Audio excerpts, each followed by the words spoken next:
My guest this week for the new, revamped, relaunched, fan-funded Rubin Report is a comedy legend, an activist, an author, an actress, an entrepreneur, and a former presidential candidate, Roseanne. Plus, mother and grandmother, don't forget the most important part. I should have done those two first, you right? You should, but, that's how you are.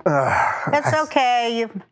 I've made the correction. All right, let's jump right into it. B. Arthur there. That's so rad. There's B. You told me once. I loved her. That you loved her, but you also told me that you thought that the gay community rallied behind the Golden Girls in a weird way that they didn't quite behind you, even though you were actually doing a lot more pro-gay stuff because you did the first gay kiss, which we'll talk about later and all that stuff. Is that a weird thing? Because it was sort of like the Connors were sort of the reverse of what people think of as gay is over the top and flamboyant, and the Connors were working class. That's not thought of as gay, so to speak. Some working class people are gay. There are? They are. Some of them are gay. They're not on Bravo, though. Well, they're right next to Bravo on TLC, right. Like the Duck Dynasty. I mean, come on. Those guys have to be There's a lot of gays in that family. Yeah. But I don't know. They looked really gay at first. I saw it on the internet, and they were like in these golf shirts and shit, and they were all clean-shaven Republicans. Right. Which kind of means gay in a way. Right. And then they grew the beards to get the show, and I think they did have the Southern accents. But I watched that show the other day. I think I'm transfixed by these reality shows. They're very good. You had your own reality show. I had 2 or 3 of them. So you had Roseanne's Nuts, which I loved. Yeah, there were more bleeps. You had more bleeps per minute than in anything I've ever seen. They would say that I was difficult. But, that's how I talk. They want to see the real me. I mean, if they didn't want to see the real me, I could never figure, well, why don't you go hire, Raquel Welch or somebody like that. Right. You don't want to see me. I saw one episode you were on like a truck and you were like plowing through the macadamia things and you were clearing brush and it was fuck. Yeah, I'm getting my aggression out. Yeah. And killing, non-indigenous, colonial growth off my pure Pele nest. So the macadamia stuff, that is indigenous to... No, it's not. It's from New Zealand. Really? The Big Island, Hawaii, where I live, that was the world's laboratory where all those people went and they did experiments in the earth of what would grow, And so those macadamia nuts, they're not indigenous. Really? They are from New Zealand and they were brought over at the very same time when the pineapple, which is not indigenous to the Big Island of Hawaii, was brought there too. So they were manufacturing this perfect cyborg biosphere then, and they have been since the late 1800s on the Big Island of Hawaii. You're blowing my mind already. You're telling me macadamia... I was a fucking farmer. What? But macadamia nuts and pineapples are neither indigenous to Hawaii. No, not the kind they brought over. Huh. They brought the pineapple from other Hawaiian islands, and then they brought the papaya and the mango, and they totally GMO manufactured the papaya. That's why I end up running for president, because I was part of kicking Monsanto's ass off the Big Island of Hawaii, and we did win, and we did kick Monsanto out, and I was so proud of that, because all the time I'd be like, I meditate and stuff. So I'd be like, what would be the best words? I always meditate for the right words, because I'm a comic, and that's what we do. We're always looking for words that fit and whatever. I very seldom brag about myself and my writing and stuff. Or maybe I do it too much. Depends on how many drinks I've had. Well, you do have 18 cups here. I'm not sure what's going on here. Water, coffee, and my special tea. The special tea. Yeah, for my voice. Yeah, we'll keep that one quiet. Remember Jackie Gleason? That was my favorite thing. I knew it as a little girl. Yeah. He'd take that drink, and Jack Parr, too. They'd act like they were drinking. You knew it. You just looked for where the You knew it was booze because they did that bit so many times. People used to be able to drink on television. Right? I know. People, they would be smoking. I mean, Johnny Carson was smoking cigarettes and they were drinking and having a good time. And now everything. They couldn't swear. They couldn't swear. We can say whatever you want. You want to throw an F-bomb right now just for just an extra one? No, because that kicks in my OCD. Oh, so if we throw one in, it could unfurl the whole thing. It will. It will unfurl. So it's like, don't even go there. Yeah. It's like that first drink. You know, I go to Alcoholics Anonymous. I think you just blew the anonymous part. That is the joke. I should write that down. That you should write that down. Get that down. All right, Where's my fucking pen? I never have a fucking pen. While you're thinking. Fuck! Of course, I already forgot my fucking idea. Isn't that the word? What do you want to say? I feel like I'm in therapy because we're talking about B. Arthur. About B and the gays. Fucking great. Yeah. So, but B and the gays. Was B gay? I don't know. I don't know either. I saw her sing this song to her husband on Broadway because I went and saw her play. Oh, I saw the play. Yeah. Wasn't it a great play? It was wonderful. It was wonderful. It was all like all her old stories and what it was like to be trapped in that little TV box, which you know all about. I just like her voice so much. That I voice. I think that's what'll be missed is that voice. Yeah. It was such a genius, once in a lifetime voice. And when she sang, it was so beautiful. Yeah. But it was her voice singing. And boy, she was a master of that. Few people are. What do you think about that idea of that the gays rallied around the Golden Girls in a way that they maybe didn't around Roseanne, but you did? I mean, that kiss, I remember watching that kiss, whatever year that was, maybe 97 or something. And it was literally you did. Yeah, people were watching it in bars all over America. Yeah. We were trying, and there wasn't technology then, but we were trying to hook up phone calls to like a central. But now, of course, it'll all be, I don't know what they do now. Yeah. Bounce it off Mars or some shit. Something with Mars. I know it's involved with Mars somehow. Very technological now. Yeah. So. Boy, I wish I was working then when it was high tech like that. Well, you're working right now. Well, in my own studio. Yeah. I just got on this kick because I have really bad OCD. But I just wanted to know, what does it feel like to own your own work and just like say what you want to say and be who you really are?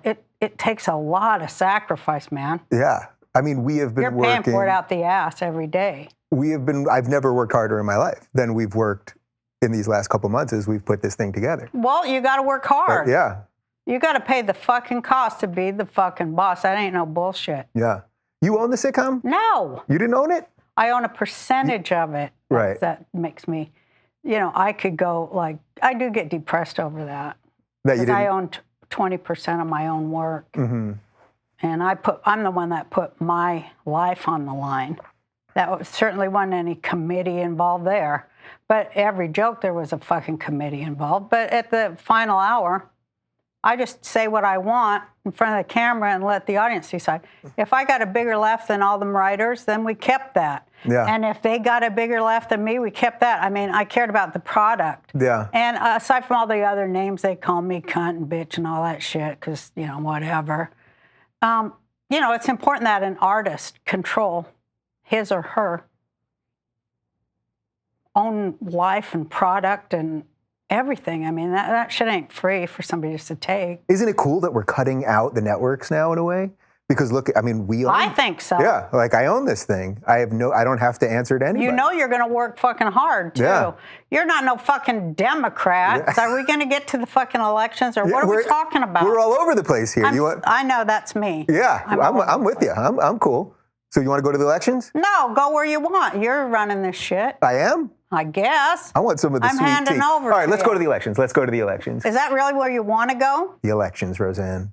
We are in the craziest time that I ever remember in America right now. The greatest fucking E.T. Barnum on fucking drugs. That's what it feels like. Yeah, it's awesome. Yeah. You love it? Do you love it? Every fucking second of it. Yeah. I can never sleep. I'm up I can't stop reading. It's so fascinating seeing what they're doing to us all. They're really trying to factionalize us. They're trying to divide us. They're trying to divide us on every single non-issue they can dream up. You don't like Hillary. I know that much, right? You're not a Hillary. I'm not a Hillary You're not fan. a Hillary chick. I like her. Yeah. I've met and had dinner and lunch with her. I've spoken to her about women's issues and Jewish issues and things like that, and charities, and how I don't think that charities should, I do think charities should be above being taxed, but by God, they shouldn't have a fucking bank's worth of money if they're trying to help people. Right. They shouldn't be buying fucking property in Dubai. Right. So isn't there What something... do you say about a profit-making charity? That right there, I start seeing the duality of everything. I mean, before that. Yeah, I saw it's something... all just a double fuck, a double mind fuck, double talking, big brother mind fuck, where the rich is getting way richer. Anybody who's contaminated with money is a filthy, dirty fucking rat, and that's the bottom line. Capitalism is on its deathbed. So what do you think is the better option? Because I want to talk about the movie a little bit, and you talk about sort of socialism, but not sort of pure solutions, socialist solutions. Such as stoplights, streets, and I believe health care. You pay your taxes to get something. You pay your taxes, and as I say satirically in my movie, in a decent socialist structure, one receives health care or something for their taxes. Schools, they don't turn around, pay their taxes, and then pay for schools too. This is National Socialism. And I don't like that one. That's not a good system because it's based on vampire capitalism, and that's what's dying. Right. And it should die. And people should take a deep fucking breath, tighten that belt, take a step back, and let it go. Stop trying to prop it up. It's supposed to die because it doesn't work. Yeah. It's evil. So you're not talking about capitalism, just capitalism. I'm talking about, you're talking about this crony capitalism and the way they've rigged everything so that the money keeps going up. See, they say and do the opposite of when they say free markets, they don't mean free markets. They mean free markets for slavers. Now that's a fixed and rigged fucking system against most people. So that's what's going on here, right? It's sort of like the internet made people wake up to some level of reality that the media is kind of in it with I think some people, I see what people are saying to me. Like, people are waking up to just how rigged the system is, how everyone is being pitted. The media pits everybody against everybody. I mean, turn on the TV right now. What's going on with Black Lives Matter? That's great, because that's what I wanted. That's why I ran for president, why I made the movie. And I think my movie, Roseanne for President, which is out now, it shows where I planted the seeds. And I knew right where to plant them. I feel just so vindicated. And I feel really powerful. Like, geez, I did find right words. And I always will try to find right words. But the good thing about right words is they turn off idiots. And we don't need any of them. The less of them interpreting and mansplaining and fucking goy-splaining and empire pharaoh-splaining our shit, when it is about profit sharing. It's that fucking simple. You're going to have to pay people decently for working. And every problem on earth disappears the minute that happens. Because they only have wars for slavery. That's why they have wars, so they can have slave labor. So they have a fucking war. Well, the less we would war, the more money for us. That's what I'm saying. Let's not do that just this one time. Let's instead step back, let it fall, learn how to grow our own food. This is number one. Food is money. And getting our water, harvesting our, surviving. We've got to step back from the bullshit. It doesn't matter which one of them wins. It's the same bullshit. It's a duopolistic fundraising arm of the prison military industrial complex. And, Brexit, to me, was fucking the heroes. That was the hero's cry, the rebel yell, and I love it. Yeah. Because I thought we didn't want this one world government. I mean, back in the 90s, remember they were working us with the one world fucking evil Illuminati. They were working us with that bullshit. Right. Which I went right in the heart of that too. And I'm like, I know what you're doing. And when you tell people you know what they're doing, it explodes them. So what do you make of the whole Black Lives Matter thing? Because this is it. I mean, I feel like this is going to be the issue until the election, and probably much, much longer than that. Well, I have black teenage males in my family. And it's very frightening, and it's it's not like they're making it up. It's true and real. It happens too often. It happens to Hispanics a lot here too, but they don't report it as much. Mm-hmm. And they're also locked up hand over fist. But it's just, it's the news again, wagging the dog. Yeah. So the news basically wants us all to hate each other, right? Like it's giving us good stories that interest us. That's all. It's speaking to the demographic that it wants to fleece. Yeah. Hello, it's capitalism. Yeah. So what do we do? But it's bullshit. How do we get some smart people to? You don't. It's me. That's it. That's it? all there fucking is. That's it. And I'm so tired of people not seeing that. But, I've gone crazy over it for quite a while. But I'm like, well, and, as a Jew, I believe that everything does happen for the good. Is that a Jew thought, that things are going to end up well? Because the history of the Jews, a lot of bad stuff happened. It's been a sort of a one endless bad thing after another all along. You know what I mean? Like we've been pogromed and holocausted and some other stuff. Yes. So how does it get to the good part? Just this once, we'll do the right thing. Just this one time, please.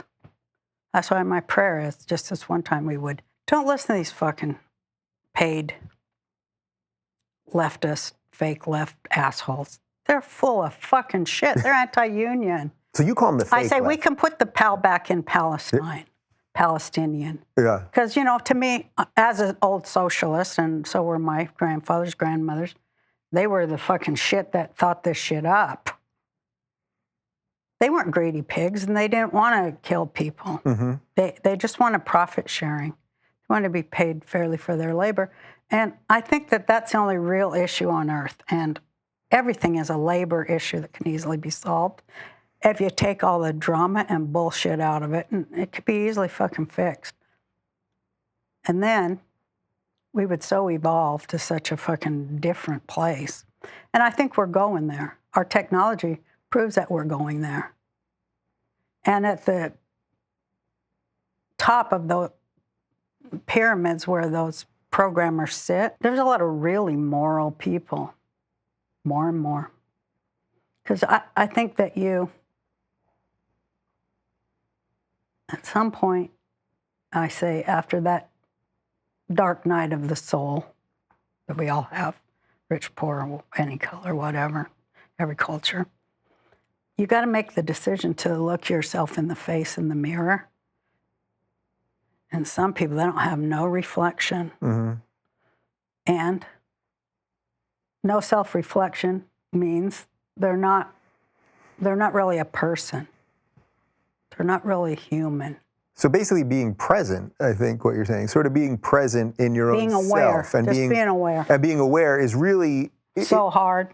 It's hard, but it's really the most human thing you can do, right? Because that's how you don't get manipulated by all these people that are trying to split us all the time. It's the only human thing. If you can do this, then you can avoid that. Yeah. Evil isn't really a person, although there are people who follow evil. Mm-hmm. But evil itself it's a thought. So it's easy to turn it off. Yeah. And it should be turned off. Yeah. That's why I always talk about ideas on this show, because I believe that good ideas will always beat bad ideas if you let them be spoke of. Where now... What? Yeah. What kind of crazy shit was that? That was crazy? Yeah. After what I've listened to for 20 minutes, that struck you as crazy? Explain that it. Good ideas, that we have to have free speech and let everyone say whatever they want. That true freedom. You mean freedom, yeah. Real freedom. That real freedom will for always... good. Yeah. Because freedom only works for good. It never works for bad. And I mean, there's a shortcut for you. Freedom always works for unity, profit sharing, justice, for women and children. Right. Nobody ever said, I'm too free, right? No society was ever, well, why did they crumble? Well, they were too free. That never happened. Well, right? they'll say that shit. Right. But I understand what they're saying, because you can't let it be free for slavers. Mm-hmm. You can't let it be free for evildoers. They take away everybody else's freedom. You got to be for freedom. And sometimes What are you going to do to defend against those who don't want you to have freedom? Therein lies there's the shit right there. That's where the rubber meets the road, right? Mm-hmm. So you were always into all this, right? You were always, because thinking about it, I mean, the show, Roseanne, nobody did what you did. You took a family that was struggling. Almost every episode had some struggle related to... Norman Lear, I mean, honestly, him and Jackie Gleason and even Red Skelton and Lucy, I mean, everybody... You didn't know Lucy was rich or nothing when she was just in that one room. Right. But you did it, I guess, at a time when maybe sitcoms... Well, I'm just saying there was a road paved for me. I didn't just come out of nowhere. There was a road paved for me. Right. I guess maybe what I meant is that you did it at a time when I think when you're... Goldberg. What's that? Molly Goldberg. It's a remake now, but is it even a remake? Does the Goldbergs now have something to do with that Goldberg show? I'm not sure. I think. But I guess what I meant is that your show came on when Cosby showed a very sort of middle class or almost upper middle class black family, which was really interesting and groundbreaking. And then you came in and said, here's what middle America, the part that everyone forgets.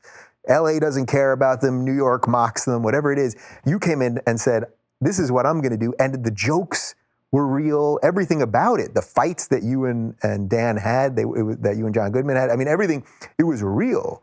So did you always realize that was what you wanted to do? Yeah, that was my goal. It's like, fuck them motherfuckers, I'll show them. Yeah. And I knew why they were doing it too. And it was a real woman-shaming thing, and I didn't like that. What was woman-shaming? Television. And it pissed me off. So I was like, oh, fuck, I'm going to get in there and do this. And it just started forming. You know how an idea comes. And then, the jokes came. It's always about the jokes, of course. Yeah. I was always just looking for a place to put my jokes. I just love jokes. Yeah.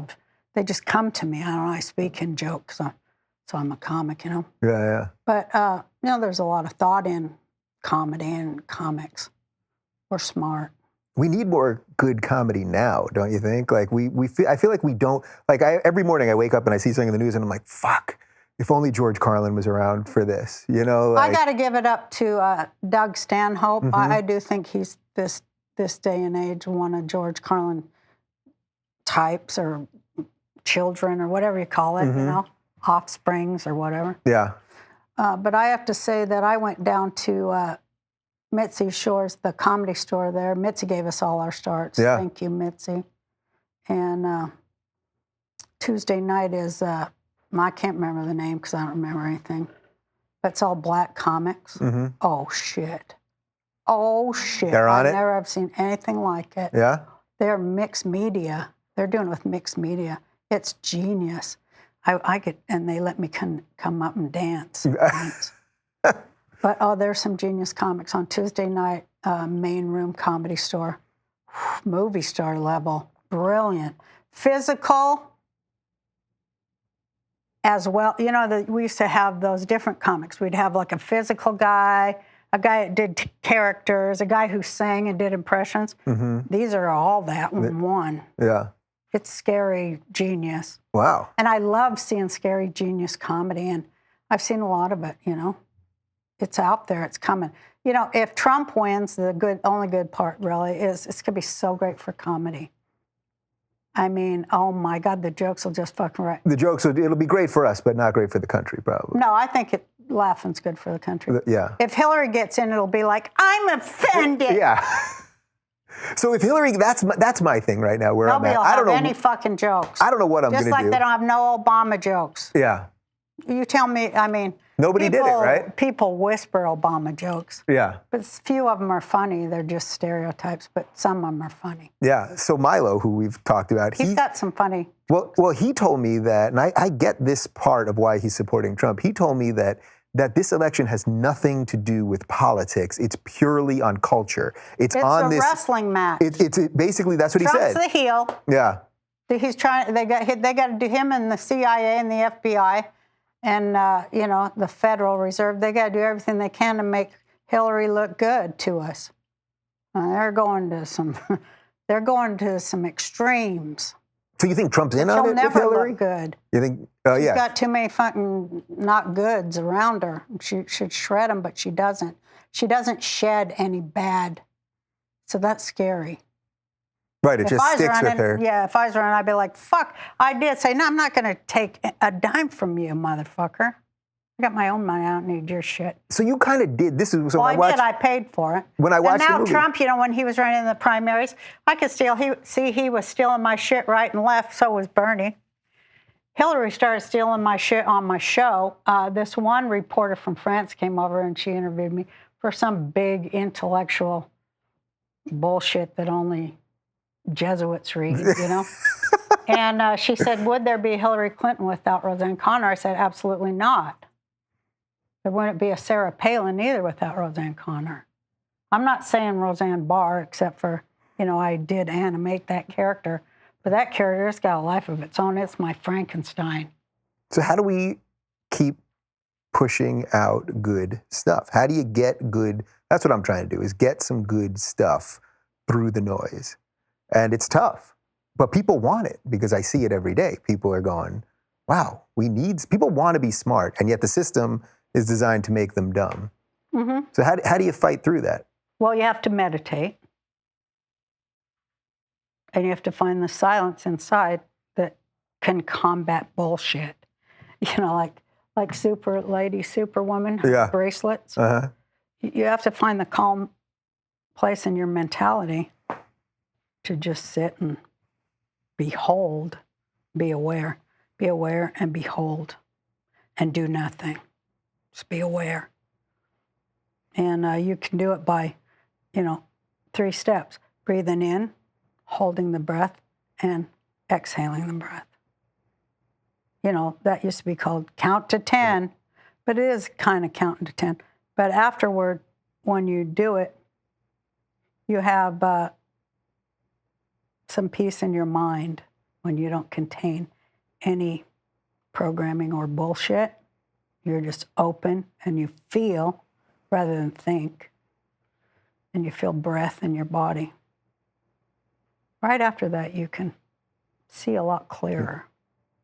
That's a good thing to think about rather than Hillary and Trump.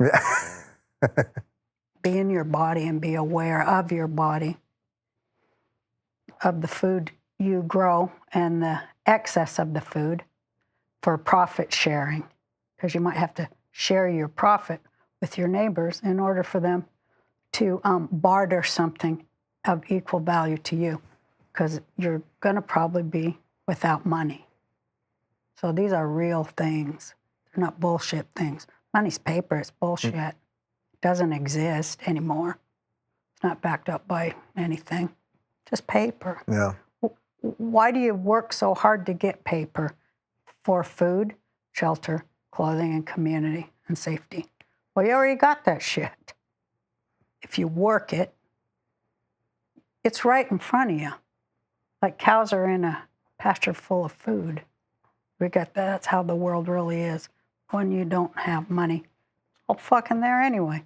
You don't need paper to grow a tomato. Right. You don't need to work. People should be working 4 to 6 hours a week. Should we talk about weed?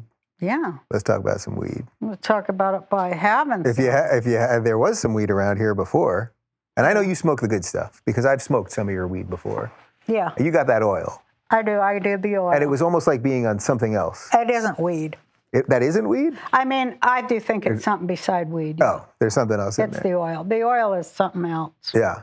So in the movie, you talk about how you think that weed could actually, everything that you're talking about here, from the, out there stuff to whatever it is, it's sort of related back to just kind of freeing the mind. Your whole thing is freeing the mind. Thinking about things. Yeah. So why is it like that? I like starting from there. Why is it like this? Not how did it get that way? Because there's a lot of fucking idiots say, how did it get that way? Right.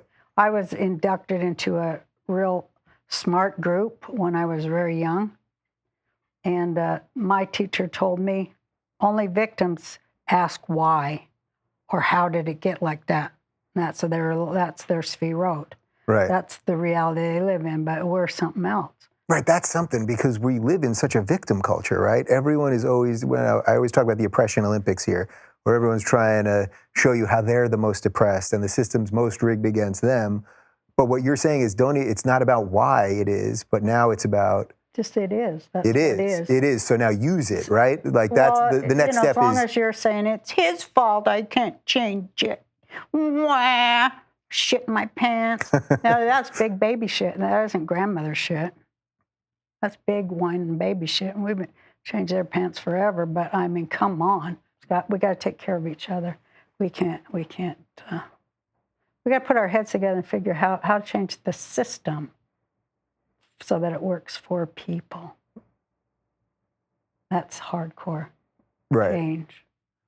So whether it's Trump or whether it's Hillary, it don't matter. That's not Trump. If he gets in, oh boy, I see all these people are going to get mobilized. They're going to be like, we've got to take control of our local government. In fact, that is what you have to do. And that was what was so great about kicking Monsanto off the Big Island, because Monsanto wasn't just trying to legislate the type of seeds I could use. They were doing that. Yeah, on your own land. That's what they're trying to tell you what to do. And that's what they do here. Yeah, I'm just trying to watch what grows on my own land. Right. Because that was like all the experiments for 100 years by Dole Pineapple and shit. Some odd fucking shit grows over there. Right. I take pictures of it. It's crazy. Mm-hmm. Oh, I know what I was going to say. Not only were they trying to tell us what we could plant, but what the real thing is they were trying to make local government obsolete, and that is what they're really doing. They all do two things. The one is the circus for idiots. I shouldn't even say idiots, the unaware. Yeah. And then there's the real shit. And they're trying to make local government illegal, for Christ's sake. That's what the Patriot Act is really about. So how do you fight the fight? You've got to get involved at the smallest level is what matters, because that's how they did it. That's how they brought fascism to our country, using the war on drugs, which was really a war for drugs. And I say it's rich people on prescription drugs, locking up poor people on street drugs. Mm-hmm. That's a war on drugs, for drugs. And they brought Mexico in, and Bill Clinton did it all. And there they are. Yeah, we want him back. He sent all our jobs away. NAFTA, got rid of aid to dependent children. Some bullshit instead of universal health care. Mm-hmm. Yes! I mean, if she gets in, I imagine the equal amount of people on the other side are going to get mobilized and start running for office too. And this is the great thing. If there is anything great about democracy, it's that you got to work it for it to work. However, I did have lunch one time with a royal. I won't say who, because, I don't want to put them at risk. They are a good person. Okay. And he told me, said, this was their feeling on the subject. People did a lot better under kings because, the king would take care of his laborers. He had to. I mean, he'd have some slaves too. She didn't see that. Right. It's like somehow they forget that. We built houses for them. Mm-hmm. We let them have doctors that go to college. And what they fucking do? They start talking about democracy, and that's what they get. And was it Victor Hugo said, democracy is 2 wolves and a lamb deciding what to have for lunch. So it's the wild, wild East and West, but there is a political compromise in between the two, and that's what I write about. I do believe in freedom. So it seems to me that a lot of the things that you're talking about, we're sort of all over the place here, but there's a theme here sort of around socialism, but at the same time, you're really talking about the individual, because you're basically saying, get your shit right, think right, get local instead of big and all that stuff. It's not socialism as the socialists define socialism. I'm for some socialist solutions to problems. Yeah. But that doesn't mean that I'm a Stalinist. It actually sounds libertarian to me, a lot of the things you're saying. I don't like them because we do need government. Yeah. By God, we need intelligent, efficient government. So I want a synthesis called peopleism, where we just solve fucking problems. Right. And nobody's getting rich off keeping the problem going. So when you ran, You ran first for the Green Party, for people that don't know. So you ran for the Green Party ticket. For the Green Party nomination. For the nomination, and you eventually lost to Jill Stein, who has run how many times? 87 times before? Or something? Well, their last candidate before Jill Stein was Cynthia McKinney. Right, so was that... Before her, it was Ralph Nader. Right. So Jill, though, struck me as, when I watched the documentary, she's very much like a politician, like a normal politician. Yeah. And you came into the Green Party... She speaks their language. Yeah, she spoke just but it doesn't get you anywhere in the system, right? It doesn't... The Democrats and the Republicans, if you just speak their language, but you're not one of them, that's not going to get you into the system. And you basically were like, fuck this, I'm going to speak the way I speak, I'm going to talk about these things. And to me, they could have jumped on you and said this would be at least a way of cracking the system a little bit. But ultimately they didn't go with you. And then they you ran... want to stay tight and white. And, they want the matching funds. Again, money, I don't, On the local level, I'll say when I ran, I did get the nomination of the Peace and Freedom Party, and I was very excited because they were a real socialist party. But then when I asked people to do work for free, they got really offended. And they're like, well, I got to make money for that. And I said, you don't get paid for being a revolutionary in my campaign. You do it because you have to do it. You don't do it for a job, because those people always sell you out. I wanted true believers fire in the bellies. I got a few of them and made it to 3 ballots because of them and the work they did. They got out there and got the signatures. And, you got like the 6th most amount of votes, right? Yeah, which is no small feat. 3 states. In only 3 states. Yeah. It only took 3 states to put me in 6th place out of 50 candidates. So I thought, these are some good things that people who come after can probably Kanye West will be doing it in 2020.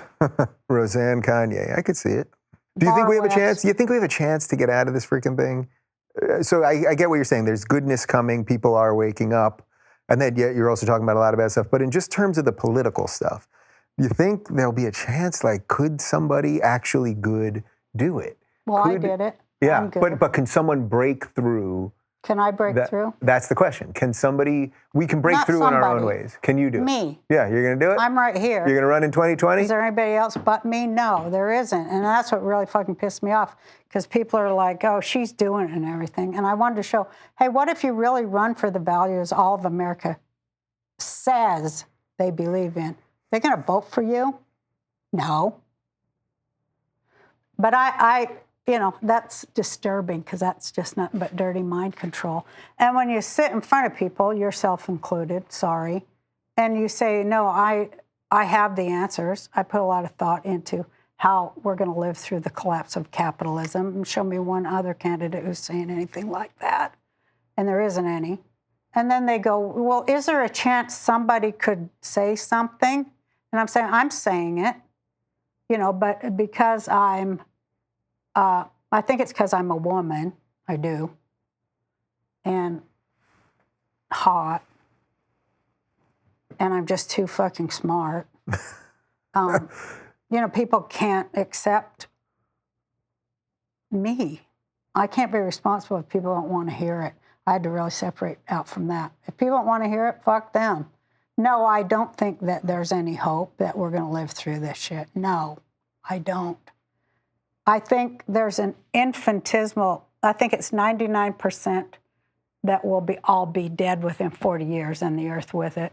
But I think there's a 1% chance that if we were to start taking care of each other and valuing real shit, like each other's lives, and getting food to hungry kids and stopping all this bullshit, if on the offhand chance we would ever do the right thing just this once, I have great hope that it would save everything. I'm just so proud that I think that I wrote the words that kicked Monsanto out of Hawaii. And I know that to myself, that I did that for my grandkids and other people's grandkids. And so you did I just want to do what's right for kids, and I'm not going to stop. Yeah. I mean, I think if I know anything about you, it's that you won't stop. That seems so obvious to me, just knowing your history, which we barely touched on, and then everything with the show, and then everything I know about you now, like this is the stuff, like, it's not like one of these people that come on shows or they talk one thing and they're living something else. I've never seen you I've been there, done that. I did that. You did that. Was the worst part of my life, where I like totally went, all right, let's do this. Woof. Yeah. I don't ever want to go there. Yeah. Was that like at the peak of your fame? Was that time? Yeah, that was some isolated. Woof. Yeah. That was really isolated. Give me like a minute of that. What's that like when you at that point you were making God knows how much money and $1 million a week. Right. So $1 million a week. That'd be like working. That wouldn't even be Beyonce lunch money nowadays. Right. She makes that. But it was pretty good for back then. It was the highest. It was pretty right. TV You knocked Cosby off #1. You basically took full control of the show pretty much, although you were fighting with executives still and all that stuff. But what was that, when you think back to that period of your life, when you had that much power, we don't have to talk about the national anthem thing, but the president of the United States said that you were despicable. Well, that was after the anthem. Right, okay, so, but at that, started right. That was the downs, that wasn't here. Right. Here was. So what was that? What was that like when you think about it? Like, what was it like to be that much of a sort of cultural force? It was really lonely. It was scary, lonely. Yeah. Psychopath, fucking vampires everywhere. Yeah. Scary, lonely, real isolating, lonely. But that's not where you want to be if you're a comic. Yeah. I mean, we're loners, but we always need somebody to, be real with. And that's just how it goes. And I see it, I lived through it. That's how I look at it. And a lot of other artists, they didn't live through it. A lot of comics nowadays, great comics, they're not living through it. They're homeless. They don't have no teeth. They were great comics. Nobody gets paid for comedy. Nobody gets paid. And there's no retirement or nothing. Is there like one moment that you regret in this chaos of that time? Nothing, right? No, because it's all like, shit, I can sit all day and think if I want. And I do love it. And read all day and fucking lay in bed and not take a shower for 3 days and have a stack of magazines and somebody to bring me food. Linda, could you bring me? It's just great. Right. And you can fight with people on Twitter. That's pretty good. Yeah. I got into that Twitter thing. Yeah. I tried to ingather like-minded folk. And I think that I've introduced maybe 20 of them. So that was worth it. I think you got a couple people. I like introducing smart people to other smart people, and then they do something. Mm-hmm. And, never call me again, but, like, take me out for dinner once a year or something. Don't ask me if I can shepherd your way through. You're two young people with good ideas. Fucking make something happen. Leave me. Just, make me proud of you. I like introducing young people that take action. I'm proud of them. But, I want to just lay in bed and watch my murder shows. And go to Costco and get the samples. I know you like that, too. I love it. It is so awesome. You do love it. Every time I'm having a sample at Costco, I think, Roseanne loves this. Oh, God. And they're good. That's pretty good, yeah. They're real good. They're just handing out food. Shit, that's great. Yeah. They should start sampling the wine, too, I think, but they never do that. They never do that. You can't get drunk and be riding one of those giant carts. Oh, those people are all drunk. Yeah. That's what I think. Yeah. So I want to ask Sobering up. because one thing that you were sort of hitting on, that I've talked about for a long time now, is what I call the regressive left. These people that are on the left that don't actually stand for liberal values. You call it the fake left. Yeah. And I saw you talk on Twitter probably 2 years ago, before I was really on this thing about the regressive. You would always be talking about the fake left. Yeah. So when did you realize that there was When I ran for Green Party president, when I saw, oh man, these guys are all rich. They're just wanting matching funds so they can go to soirees and cocktail parties, and shit. Ugh. I just met like somebody who was a huge donor, Democrat things. This was way back when. Mm-hmm. And their spouse was at a party. The spouse came in all in designer shit and goes, "Can I say something?" I'm having a labor issue.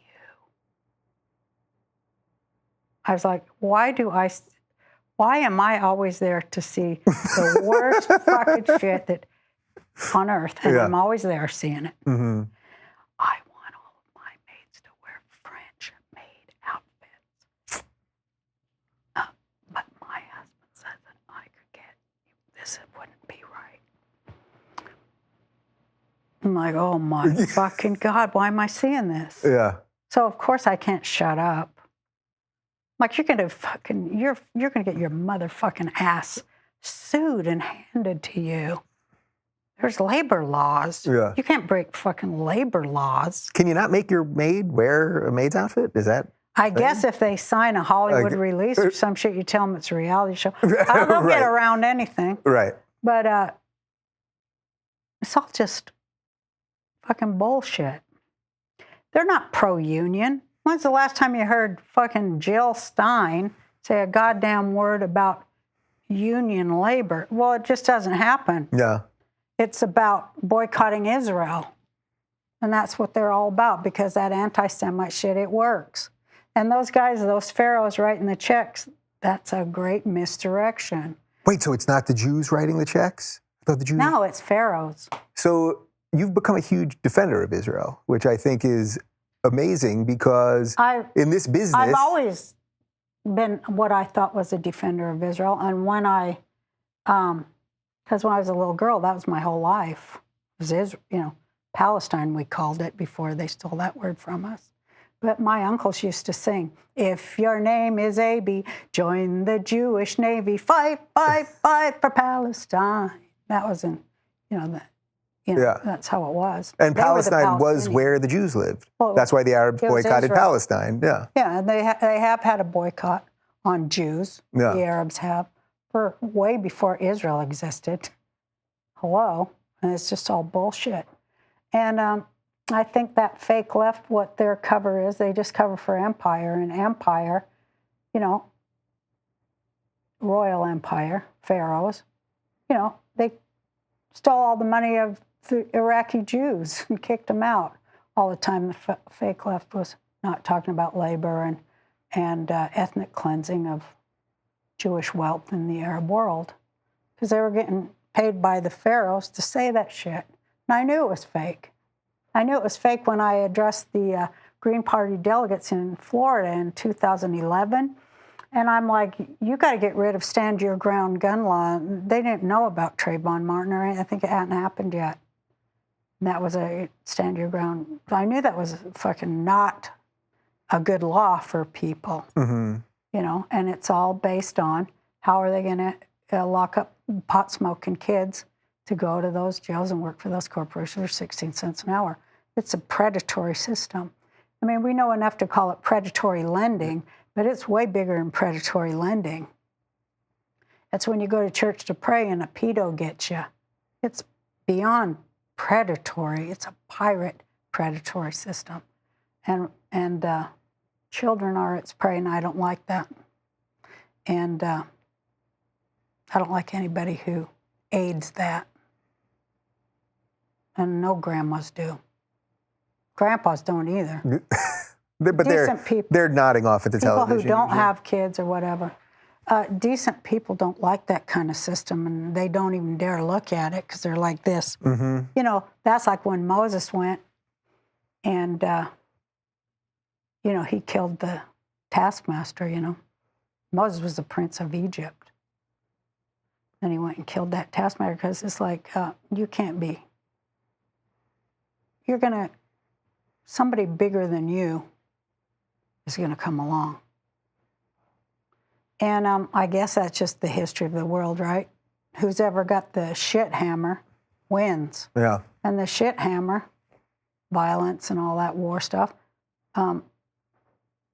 that comes with whoever can write the checks for the armies. Always money for more bombs, right? We don't have money for roads, but there's always money for more bombs. Except for now, there's no money. So something new is here. There's no money. Sooner or later, those checks are going to bounce, or some tragedy like Dallas is going to, happen. over and over here. And people are going to have to do something different. They're going to have to take care of each other. And that's like why it's kind of good in a horrible way. But I guess So that's what we're supposed to. That's the good part that you talked about at the beginning. Well, we're supposed to get to that anyway. That's what it tells us we're supposed to do. It's just, take care of each other and, Can we end this in a funny manner? Yeah. Let's get to a funny place to end this. Okay. I have a feeling. I think it's all funny. At the end of the day, but this is all proof why you're a comic, right? Like at the end of the day, all this, it's all like at the end. At the end, I'll say this. At the end, like my boyfriend Johnny says, he's quoting somebody and I can't remember who, but it's like everything's strung together with words. Everything's a narrative and strung together with words, and history proves that. Yeah. But words can take it all apart, too. And that's why comedy is so fucking great, because it's just like, bam, bam. I'm shooting right to the heart of the beast, which is in me. I'm going to live for truth like I say I do. I'm going to value truth and talk it and live it. And just, value it. No. Because I know you want me to end on something funny. I think idiots are funny. Well, we got plenty of those. I laugh at the idiot system. And that's the thing I was going to say about words. Laughing your idiot system to scorn is the greatest gift that comics freely offer to humanity. And, like I said, Doug Stanhope, anybody who's funny or saying anything real, fucking go see them, support them, say, go further. We want to hear more. And fucking start laughing the shit to scorn because it's just fucking ridiculous. It's ridiculous that it doesn't work and that it's like as stupid as it fucking is. All right. Well, listen, I have a feeling. Over. Oh, geez. I have a feeling we're going to do this again. But I just want to take a second just to thank you because we met only in the last 3 years or so. But I feel like you somehow saw something in me that. Not really. No? I was just really drunk. No, I liked you. You did take a bong hit and then said hi to me, so I knew it. Your laugh and your smile. Yeah. You laughed at my joke, so I go, this guy's a genius. And then we started talking, and you were really funny, made me laugh. Anyone who can make me laugh, I just value them, especially now. We all need to laugh. All right. Well, holy cow. Thank you to Roseanne Barr. We did a lot there. If you can follow around, there's something there. You can find out more about Roseanne at roseanneworld.com. And I'm pretty sure if you smoke enough weed, you will find her on the celestial plane. So thanks for watching. I'll do it again next week.